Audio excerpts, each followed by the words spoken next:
All right, guys, what is up? This is Breakfast with the Brand, and I am your host, Junior Frederick, and I'm joined by the man himself, Mr. Bobby Stealth. If you're feeling phenomenal today, go ahead and do two things for me. Number one, put some flames in the chat. Number two, let us know where you're listening in from. As usual, we have a phenomenal show for you today. But before we get into that, Bobby, what's up? Man, Junior, I'm absolutely phenomenal this morning. I did chess. We open up the day with work. We open up the day with the sweat. And I was looking good. You ever look yourself in the mirror, you're like, is that me? Is that me? So I looked in the mirror and I said, okay, we working. So I feel good. I'm excited about today's topic. Yeah. Speaking of which, Bobby, what are we getting into today, man? Are we gonna touch on a little bit of branding? A lot of people, I've been getting a lot of questions, but mostly on the marketing side. Like everybody's thing is like, how can I get more clients? How can I get more clients? How can I, that's the main theme I'm getting nowadays, and it's been like that for quite some time. Mm-hmm. So I don't know, man. Let's just have an organic conversation. Let's see where it goes.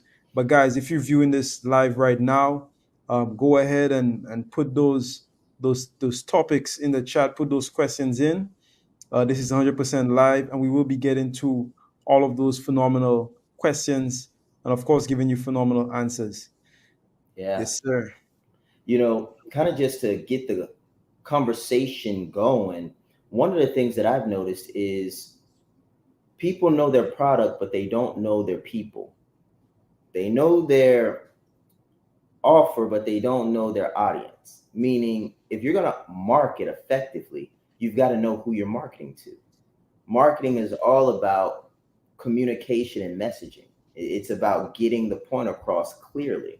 And what I think my challenge was when I was trying to figure out the marketing piece was I knew everything there was to know about my profession, about my skill set, about my product, my service, my offer. No idea what my customer was looking for. No idea the story that they were telling themselves. No idea where to find them. And that, I think is a pretty interesting place to start as we dive into the conversation after the break. But I know that one was one that puzzled me quite a bit. That's right, man. Listen, I have a couple thoughts on that. We can definitely get deep into that. Guys, we'll be right back after this quick break. Stay tuned. This is Breakfast with the Brand. I said Sean Ride East. I'm proud. I said Sean Ride East.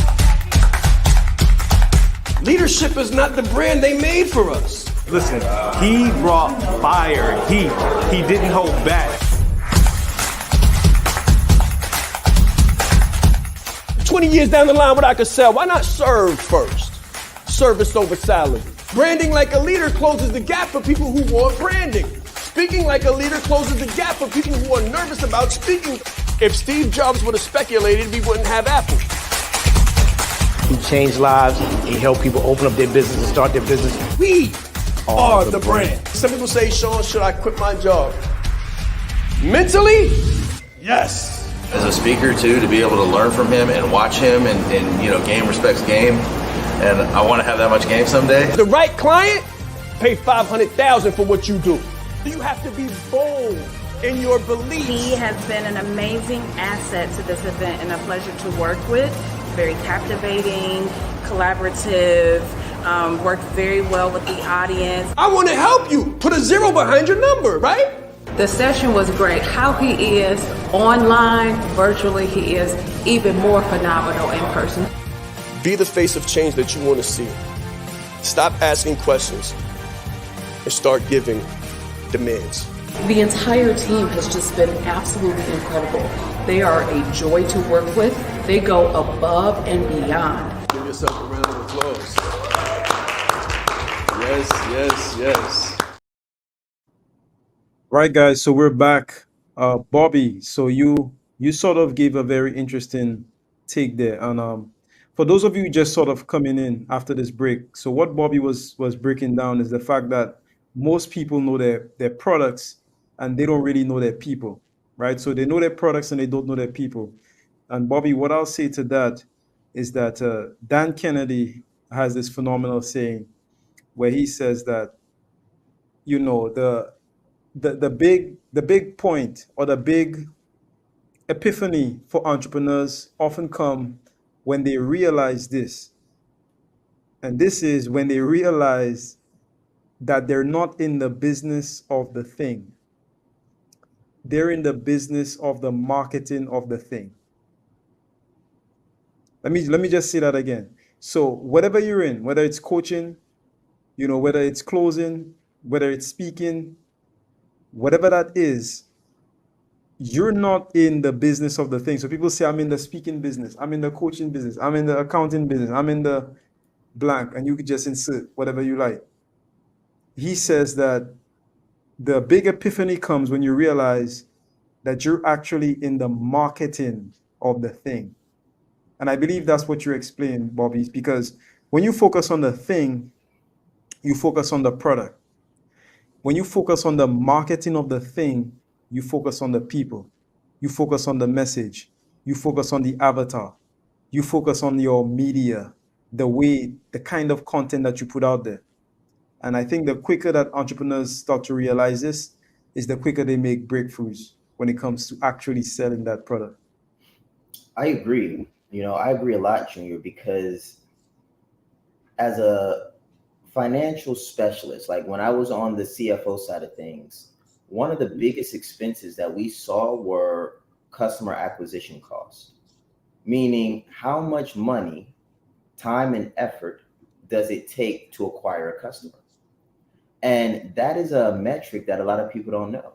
A lot of entrepreneurs aren't thinking about it. And the reason it's such an expensive metric or such an expensive part of the business is because very few people know what Don Kennedy just explained. So here's what's most likely happening, or at least what happened to me and a lot of the clients that I work with. And once I share this with you guys, you'll be able to avoid this in your own business. So what tends to happen is we spend all of this money on product fulfillment.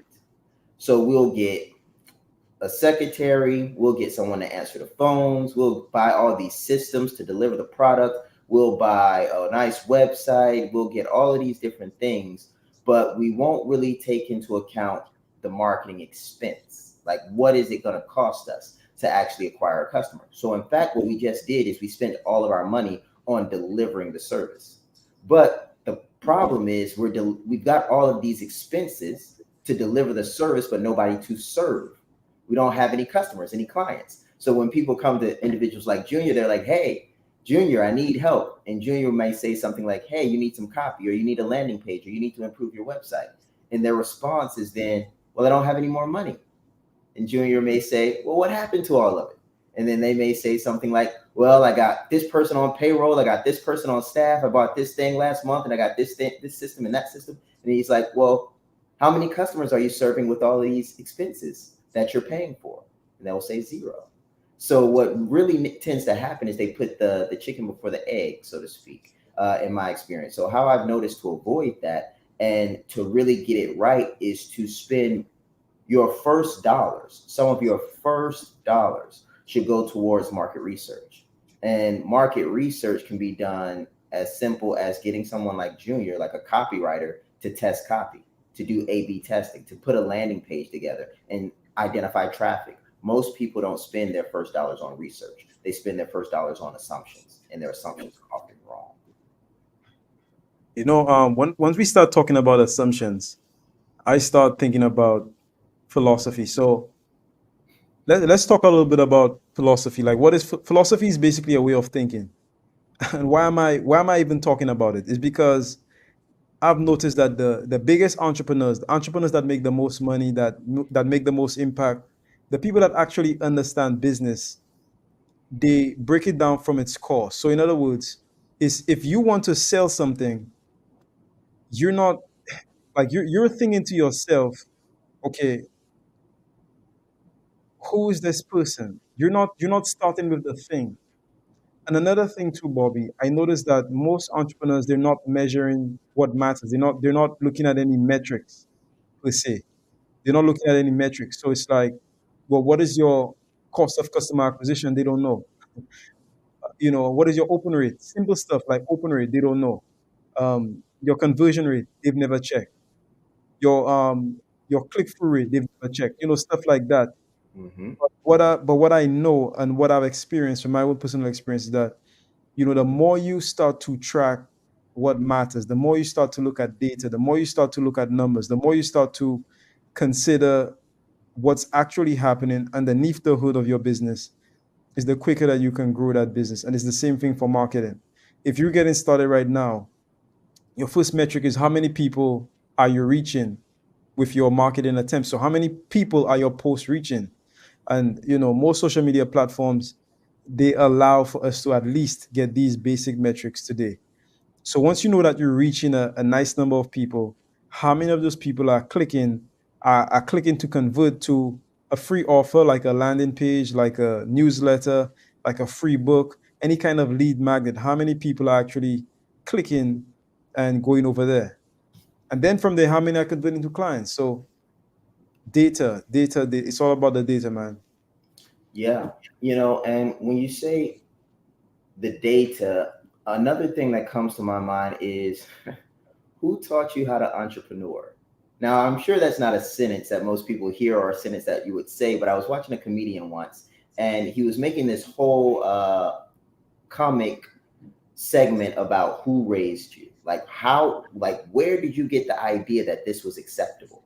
And it was a pretty funny segment, as he just talked about little things that Americans do that just make no sense. Like you had to have no home training, as we say here in the South, to have done that. And the same thing is true of entrepreneurs. It's like we get out in the world, and when I say entrepreneurs, I'm one too. Like I'm not excluding myself; I'm one of us. But I had to mature, grow and develop. But when I first got started, I was doing things that a seasoned entrepreneur would say, who raised you? Like, who taught you to do that? Like, where did you think that this was acceptable? And one of the things that we may see is being thirsty, diving into the DMs and then just spamming people with all of this stuff and saying, hey, buy my stuff, check this link, da da da da da da da da. In like a paragraph this long, you don't even know the person. Like, somebody looks at that and like, who raised you? Like, who taught you that that was acceptable? And that's something that I think entrepreneurs ourselves can take for granted, is that we don't come out of the womb entrepreneurs. Nobody does. Like it's a skill set, much like anything else. And I think the media and the hype has made it look like it's such a racketeering pirate type activity. It's like they make it seem like it's lawless. There are no rules. Do what you want. You're your own boss. You can do what you want. You make the rules for once. Like that's the way it seems. So I feel like a lot of people get into business thinking that that's how it is. They get into business like it's my way or the highway. I sell what I want and they're going to buy it because I built it. And I just But noticed. Bobby, we can, not to cut you, but Yeah. we can look at that right there. So, like, everybody listen. So check this out. The whole idea or the whole saying, "Be your own boss." Where do you think that came from? That came from a copywriter put that together. Like, you think of what you just said. The Mhm. idea of being your own boss. Doesn't that sound like a slogan to you? Be your own boss. It does. Guys, listen. Everything is copy. I tell people all the time, everything is copy, especially what you don't see or what you don't perceive to be copy. The other day, Bobby, I went to I guess in my country, I guess you guys would call it like a bodega or something like that. I went to like a little store around the corner, okay? And I went in. Now, I'm health conscious, right? So I walk into the store and I wanted something to drink. So I'm like, okay, let me get some juice. So I walk into the fridge. I open the fridge and there's like a couple boxes of juice in front of me, right? So I'm saying to myself, okay, let me see if I can get the healthiest juice. So I'm looking at the different options and I'm weighing my options. So I pull the one that says no sugar added, or no, yeah, no, something like that, like no sugar added, something like that. So I said, okay, so I'm about to pay for the juice, okay? So I said, okay, let me just check something, right? So I take the box that had the no sugar added. I pull another box from the fridge that didn't have the no sugar added. I flip the boxes around. I say, I wonder how much sugar is actually in this, because even if it says no sugar added, you and I both know that when you drink it, it tastes sweet. So, to my surprise, The box that said no sugar added had more sugar than the box that didn't say no sugar added. Hmm. Like, it's just crazy. But me, being health conscious, I'm like, this is it. Like the slogan or the hook, we call it a hook in marketing. In sales, we call it a dominant buying motive. So a dominant buying motive means what is going to get that person to ultimately go over the edge and say yes. In marketing, we call it a hook. So the hook for me was no sugar added. Because in my mind, I'm thinking sugar is bad. Does that make sense? Yeah. But I want you to think of the genius there. The genius in those three simple words. No sugar added. To a health conscious person, we already have an association of sugar. We associate sugar with bad things, like, bad stuff, bad health, no health benefit essentially. Okay, except, it tastes good, but after that, you know, it drains your energy. It doesn't provide you with the nutrition you need. So we have this negative, you know, thing about sugar. The person who wrote that on that box knew that the customer, this is not an accident, they knew that the customer already had a preconceived notion, a preconceived association when it comes to sugar. Okay. And they put that on that box, knowing that when you saw no sugar added, if you're a health conscious person presented with two options, you're going for that box. Hmm. Yeah. So the question is, did you really? And there's an interesting question, and put it in the chat. And I see Dr. Michelle. Shout out to Dr. Michelle. So put it in the chat. In the situation that I just described, did I really make the choice? So who chose for me? Who sold me? Did I sell myself, or did the copywriter sell me? Put it in the chat. Isn't that an interesting question? Some will say, well, you chose the box, so you ultimately bought the product. But as a copywriter, I look at it as an assisted choice. So you think you made the choice, but you had a little bit of assistance from a genius writer. Yeah. That's interesting to think about. Very interesting to think about, because when we think about entrepreneurs and we think about business owners, professionals looking to get into business for the first time and things of that nature, I think that's one of the last things they want to do is write, copy, or produce content. And it's interesting because that's the first thing they must do to attract leads. It's like if you don't have anywhere for the leads to come, like a landing page is full of content or full of copy. A website is full of copy when done right. A what do they call them? A flyer is full of copy when done right. But it's one of the last things that entrepreneurs are introduced to. It's like I feel like they're probably first introduced to click funnels or some conversion mechanism. Like, hey, get your people to come to this, like lead magnets. I think that's what are some of the first things entrepreneurs are introduced to. One of the second things I think they're introduced to is content creation. Okay, create some content, and as you create content, build a fan base, build a following. And then I think the next thing is sales. But none of this really talks about copy, the art of converting or getting into someone's head in their mind and becoming a part of the narrative that they're telling themselves. And if that's one of the last things you learn, money is one of the last things you'll make, because they're going to all of the people that are, I think Oprah Winfrey said it this way: everybody wants to be understood and heard. Heard and understood. If your prospects don't feel heard, meaning like they're saying things, but you're not delivering, you're not acquiescing, and if they don't feel understood in the sense that you're saying one thing, your product is saying another thing, and they don't think you understand them, like they're not spending money there. So I just thought that was interesting, Junior, that it is, three words, no sugar added, but those three words are three words that could transform anybody's business. It wouldn't necessarily be no sugar added, but it could be no meals, no more meals without bread. Like maybe that's a fitness guy's thing, and they could start selling. So I just thought that was interesting. I know we're about to go to a break here. Short. Yeah. That was Yeah. pretty insightful. Yeah. But before we do that, man, like I want to, just to talk on the copy for a little while. In fact, just recently, Bobby, about a couple of days ago, I was actually working on a piece for a gentleman, and I sent him a first draft, and then he sent me back some comments, and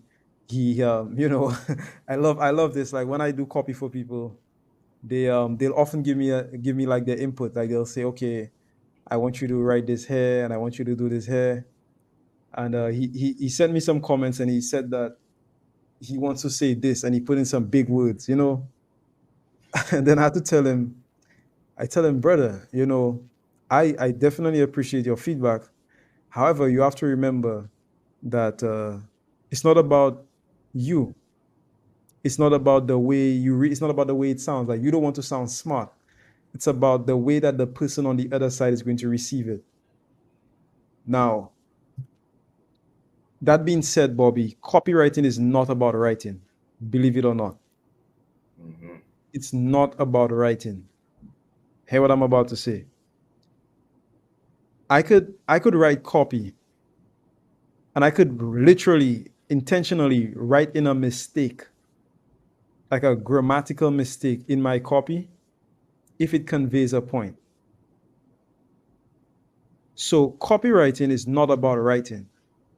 Copywriting, if I had to, some people call it salesmanship in print. If I had to simplify it, I would say the art of painting mental pictures using words. Mm-hmm. See what I'm saying? Now, it's so interesting.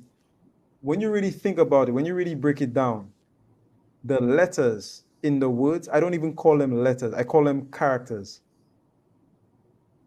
Think about that. Your keyboard has characters, right?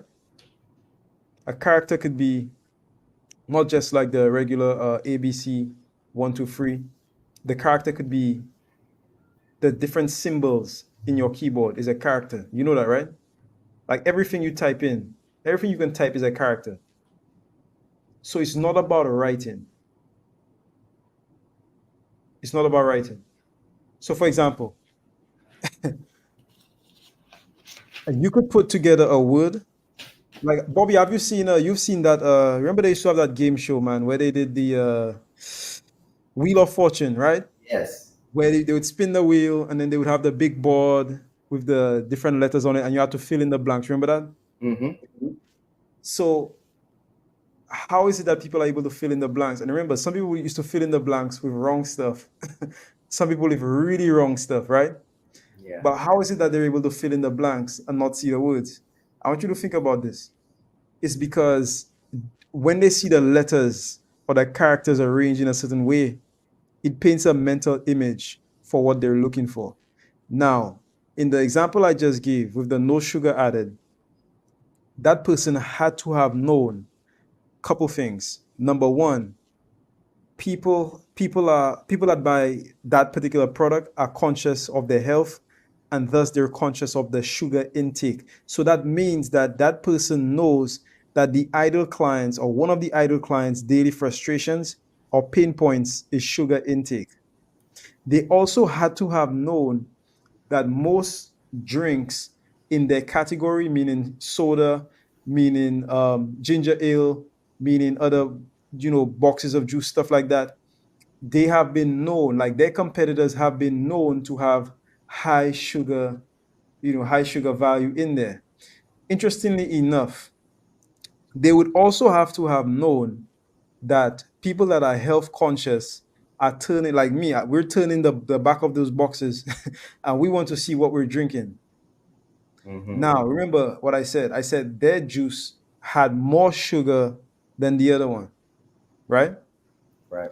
So, in order to overcome that objection, as we would say in sales, or in order to counteract that, or in order to close the deal and create a mental image that they need to get that person to go over the edge and say yes, they summarize it so beautifully into three simple words: no sugar added. You see what I'm saying? As a copywriter, you're not a writer. You're a researcher, you're a strategist, you're also a wordsmith. So you're a researcher, you're a strategist, you're also a wordsmith. And if you could master those three things, then you could literally market anything. And then you could build your brand. Guys, when we come back, we'll be talking more about marketing and branding. Stay tuned. This is Breakfast with the Brand. Let's grow. When I think of brand you, I think of being your best self, your most authentic. The reason why we were able to crush business, absolutely dominate in business without having the marketing list, without having the email huge list, without having the Facebook ads and the advertising budget, without knowing the algorithm. The reason we were able to do this is because I branded myself. I told my authentic story and I was comfortable in my skin. Why? Because it was that time in the world where everything was shifting. It was 2020, March. So you remember what happened during that time. It was like the world was coming to an end. So you didn't have anything to hold back. So I chose to give everything that I had and be everything that I am. And because I was that, because I branded me, because I was authentic, everything shifted. And people wanted more. And they wanted to know more about me and how they could become more comfortable in their skin. Listen, guys, when you brand you and not what you do, you're going to add a zero to the world. But you'll also add a zero to your revenue. Let's grow. So when you're young, mommy tells you to play nice. Play nice, Timmy. Let all of the other kids play too. But in business, it's not about playing nice. In business, it's about winning. It's about adding multiple zeros to your revenue. Now, of course, your staff wins. And when you win, other people win. However, when it comes to competition, you absolutely must dominate. You can't play for participation, and you can't play just to get along or just to get by, because business is serious. Business will help you to change the world, or the world will change you. Your people will either win or your people will lose based on your level of leadership, what you're willing to do, what you're willing to sacrifice, and how much you know about dominating.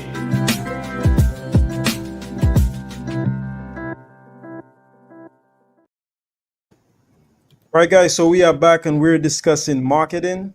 If you have any questions, go ahead and put them in the comments. And I have a question for you who's looking. If you've been with us for a while, put it in the chat. Has this information been useful to you? And yes, keep sending those lovely morning wishes. I see Tia. Shout out to Tia. Let me see. Dr. Michelle is putting in a couple things there. Let's read it. So she says, our mind's a filter. So our mind's filter, which is true. And she's reiterating what I said, which is, as a copywriter, you're a researcher, you're a strategist, and you're also a wordsmith. Yeah. She said, by the way, Freeling, Thriving Thursday. Dr. Michelle, the tongue twisters. All right, Bobby. So let's get into it. What are your thoughts on what I shared, Bobby? I think that it's why Branded Like a Leader is one of the best programs on the market for lead generation. And I'm not saying that just because we produced it, right? I do have a bias, of course, but it's one of the best programs on the market for lead generation because it focuses on the art of critical listening and brand positioning.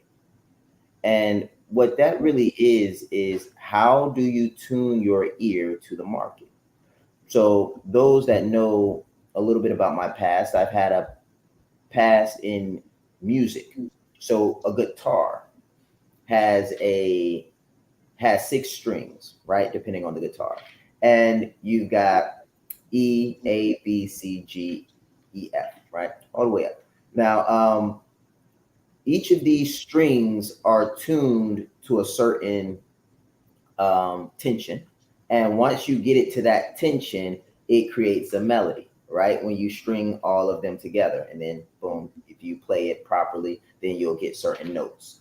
What Branded Like a Leader does is it teaches you how to tune your ears to the market. And that's one thing that a lot of individuals are just, they don't know how to do. Like, we know how to talk, but we don't know how to listen. Like, we love sharing our perspective and our view on things, but we don't know how to critically and empathetically. More times we're sympathetically listening to people instead of empathetically listening to them. When we have sympathy, we see someone that is seasick, and we go and join them by the rails. Like, we're hanging over with them. Like, I'm seasick. No, I'm not. They're seasick. But when you have sympathy, it's like you're so engulfed in what they're feeling, you actually engage in the same activity as they do.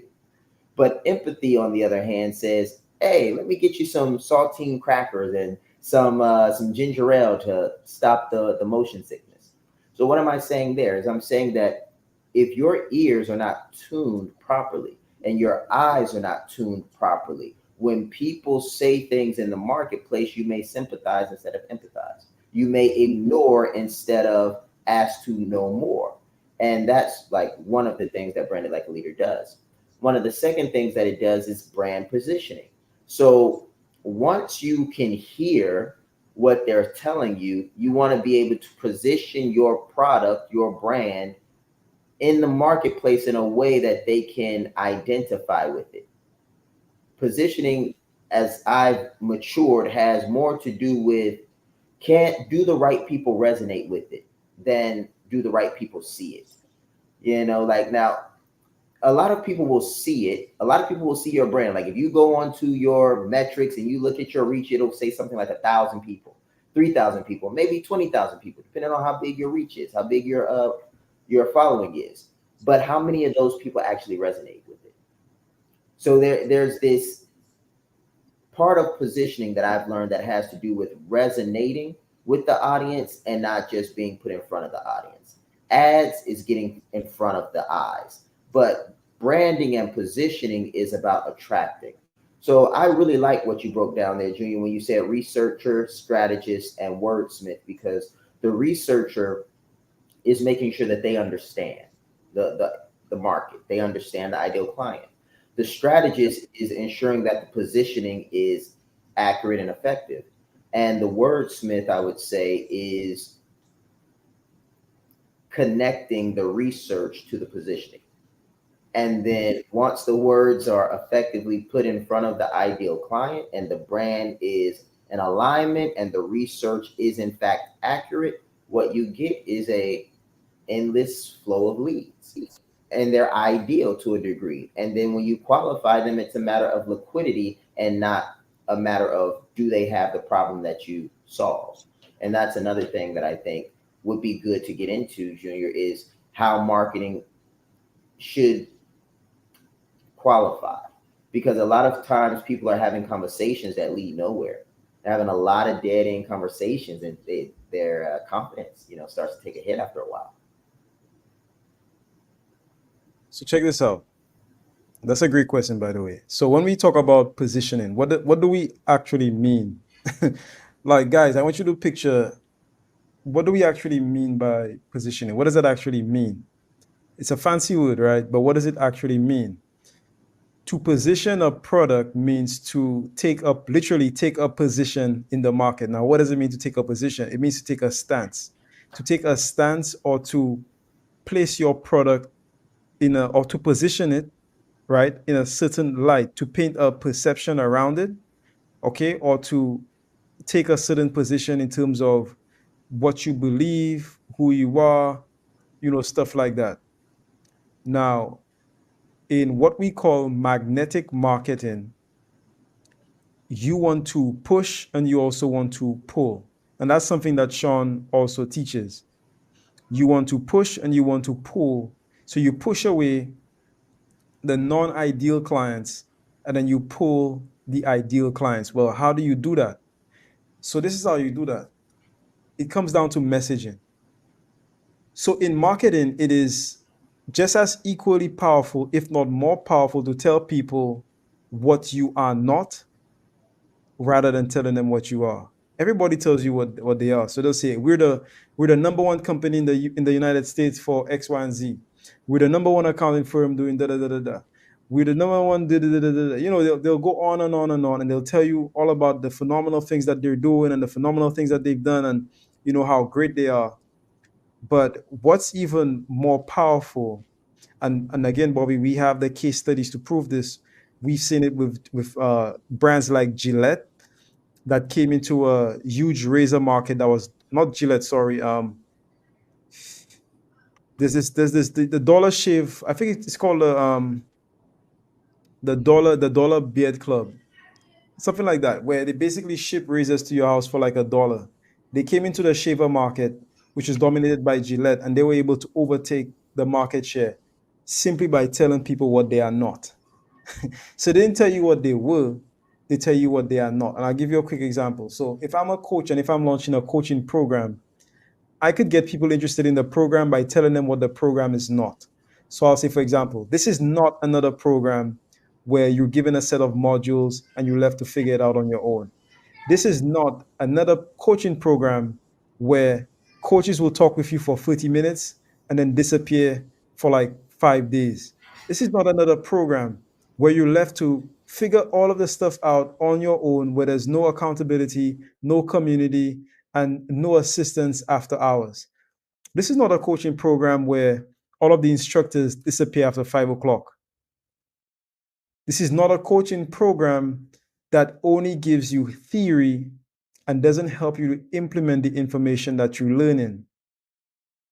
If you're interested in going to the next level, and if you don't want any of these things that I've put above, then click below to learn more information. Like saying stuff like that can be equally, if not just as, or if not more powerful than just telling people what you are. Man, Junior, I think more people should do that. I really do. I think more people should just say, hey guys, I'm not this, I'm not that, I am not this, but if you're looking for X, I'm your guy or I'm your lady. And the reason I think more people should do that is because it's a saturated market.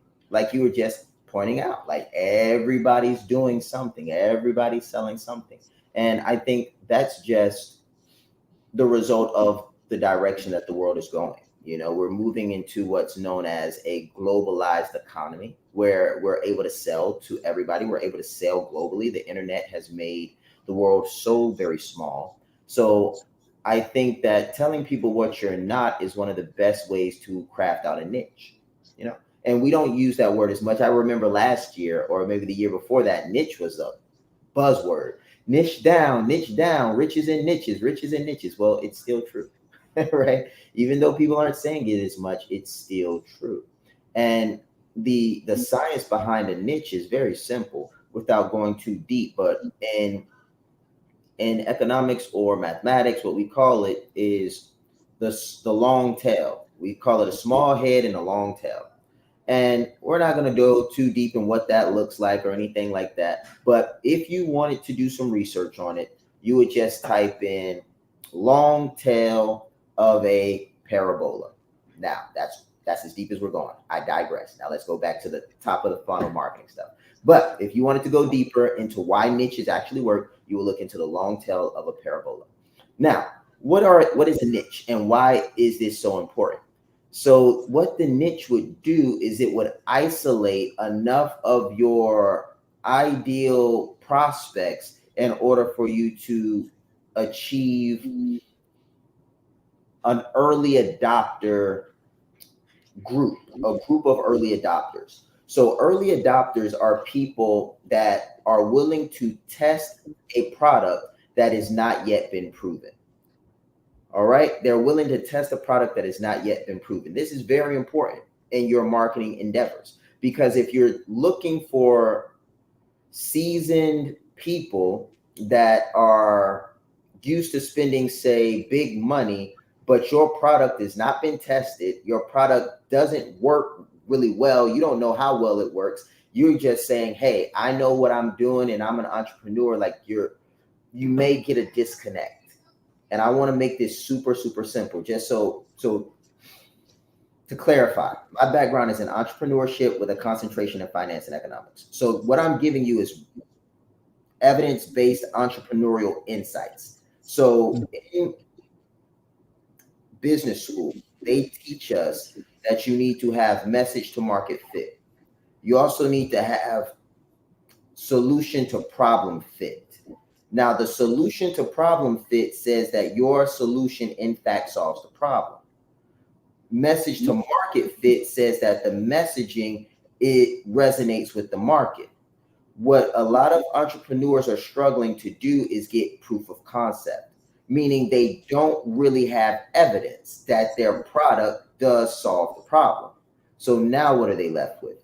They're left with a message that doesn't connect because they're messaging to people that are looking for tried and true products, tried and true solutions, when in fact what they have is a theory. Can you sell a theory? 100%. Can you sell an idea? 100%. But who you sell that to is oftentimes an early adopter. And that's where the niche comes into play. So the niche says, I don't need to get 1% of $1 billion market. That's very hard to do. I don't need to get 20% of a $100 million market. I need to get from 0 to 1. That's what the niche says. The niche says I need to get from 0 to 1. And once I get to 1, the niche says if one person has this problem and the product that I have was able to solve the problem for this one person, the likelihood of someone else having that problem and my solution working is reasonable. And that's when we get into what is known as build, measure, learn. You build a product, you measure the results of the effectiveness, and then you iterate on it as it evolves.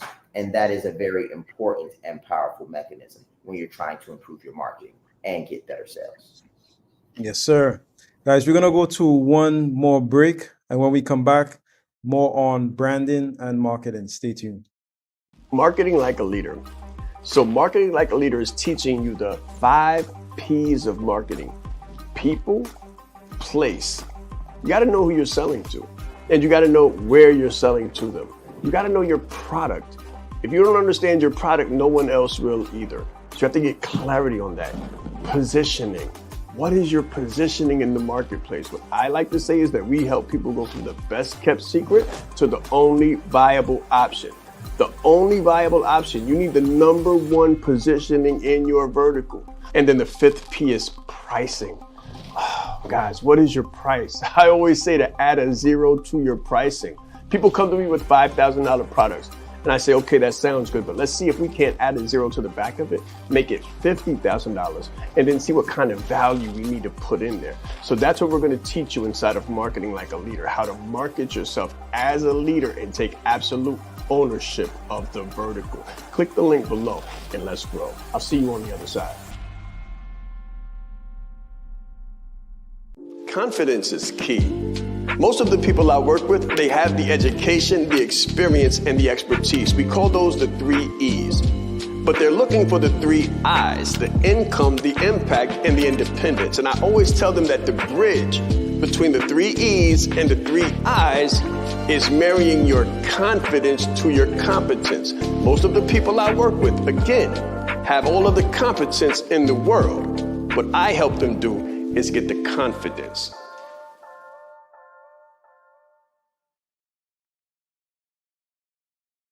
All right, guys. So we are back. And Bobby, I must say, man, it's been a very interesting conversation.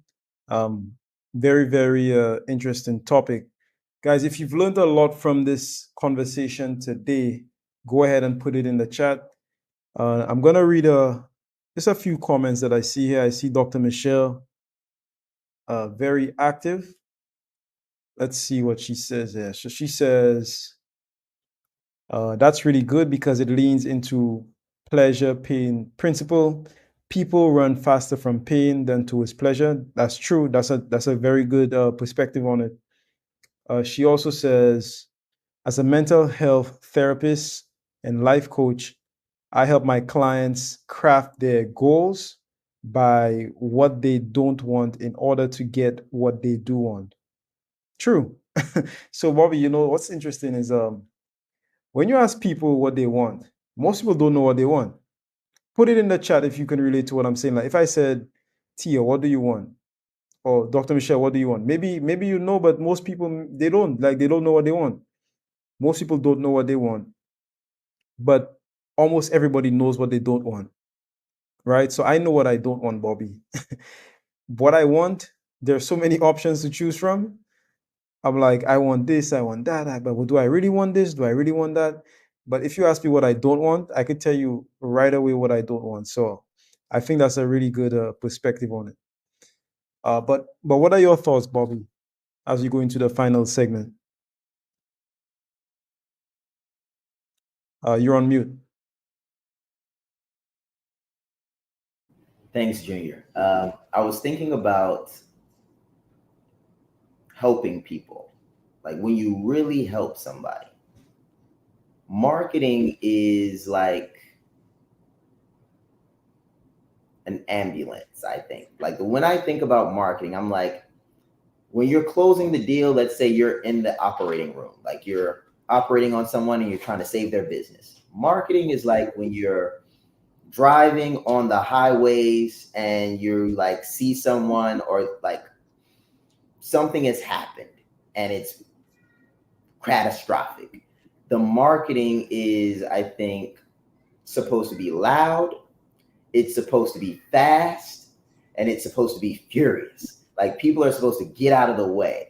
So like if imagine your marketing as an ambulance with sirens and you are on your way to saving someone's life.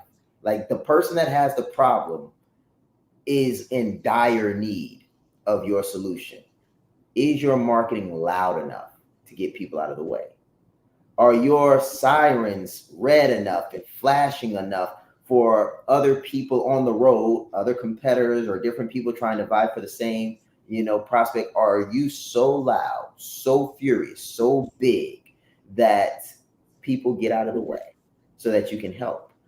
That's what I'm thinking about. So like when I think about marketing, when I think about research, strategizing, and being a wordsmith, I'm thinking about being loud, being bold, taking a strong position, and furiously cutting through the hype.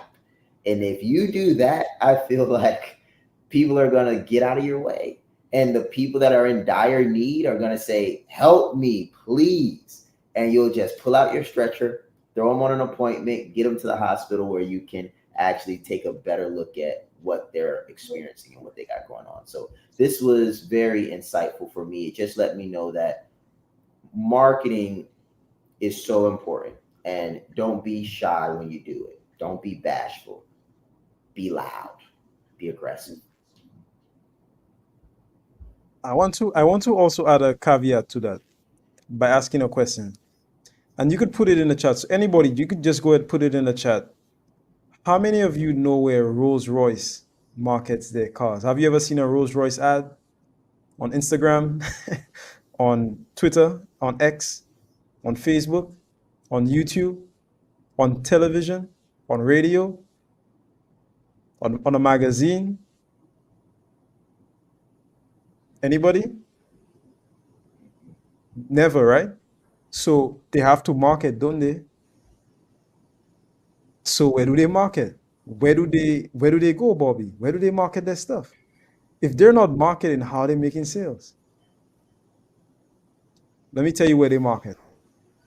So Rolls Royce markets their cars in the same area where Boeing releases the new private jets. So if there's like sometimes there'll be like a car show. Like let's say Tesla or a company putting out a new car. They have like this new car show, right? So when jet makers release new jets, they have the jets on display. So let's say you want to buy a private jet. Maybe your chips are up 20 million, 50 million. If you like Bobby, 100 million, you want to buy a jet. Okay? There's the jet, And somewhere next to that jet, there's a nice showcase right there with the latest Rolls Royce. So the same people that are buying private jets are being sold the Rolls Royce. Now, here's my point. How come none of us have ever received an invitation to the event? Before I said this, how many of us even knew about the event? This is my point. We're not supposed to know about the event.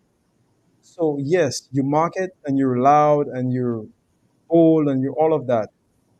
But I want to also add the fact that you have to be precise. Mhm.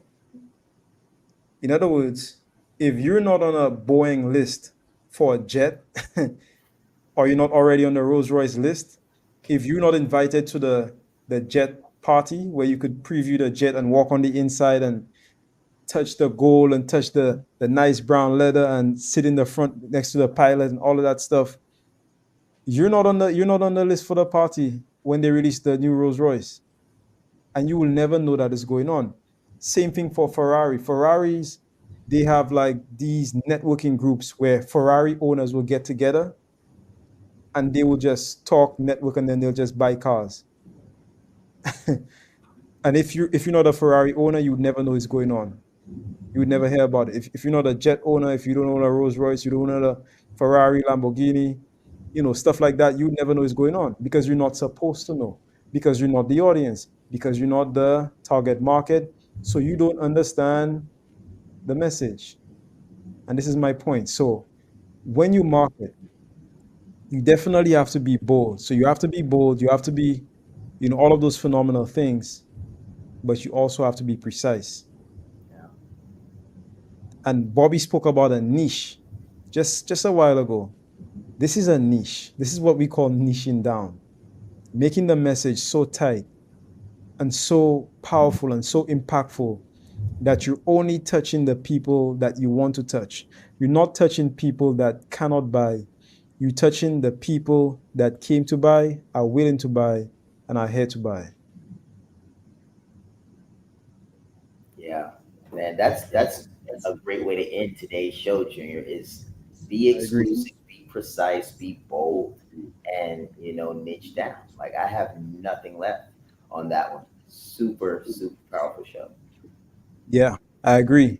Before we go, I do want to make one quick announcement. Um, so on Mondays, and this is only for Mondays. Most of you tuning on Monday, you would have noticed that we had a replay, playing on a Monday. So from Mondays, we'll most likely be running replays. This is only for Mondays, and the reason is because we have a lot of other business stuff to attend to in the morning, and that is not going to allow us to make the 8 a.m. call on a Monday. So on Monday, if you tune into Breakfast with a Brand and you feel like, okay, this is a replay, it most likely is. And just know that we're running a replay on a Monday, only a Monday, or in another circumstance where we really cannot make it. But just on Mondays, we will be most likely running replays, because we have multiple meetings. Both Bobby and I have multiple meetings in the morning that don't allow us to be present on a Monday. So just giving you a quick heads up. I'll also make the announcement tomorrow as well. But yeah, we will be posting the interesting replays. Like the replays they're informational. So I hope you guys enjoy. But just wanted to let you know that because we have the habit of always doing it live. So I don't want to, just surprise you. But like Dr. Michelle says, she loved the replay. And I think we did the replay with Dr. Michelle on Monday. Definitely. All right, guys. So with that being said, it's been a phenomenal show. See you tomorrow live at 8 a.m. Breakfast with a Brand. And by the way, if you need anything at all, if you're interested in any of the programs that we mentioned, if you want to learn how you can get in contact with me or with Bobby, just go to www.shawnraiz.com. In fact, it's right at the bottom here, www.shawnraiz.com. Check out the shop, look at what we have going on. And if you're interested in getting anything at all, then you could send me a message, send Bobby a message, or just fill out a form right there on that website, and we'll be right with you. Bobby, before we sign off, is there anything that you want to say? No, there's not. Like, you did such a great job. You know, you covered everything. I think I laid out all of my points. You know, I'm solid, Junior. I'm solid. Very nice. All right, guys. So have a phenomenal day, and we'll speak soon. Thank you very much. Let's grow. Let's grow.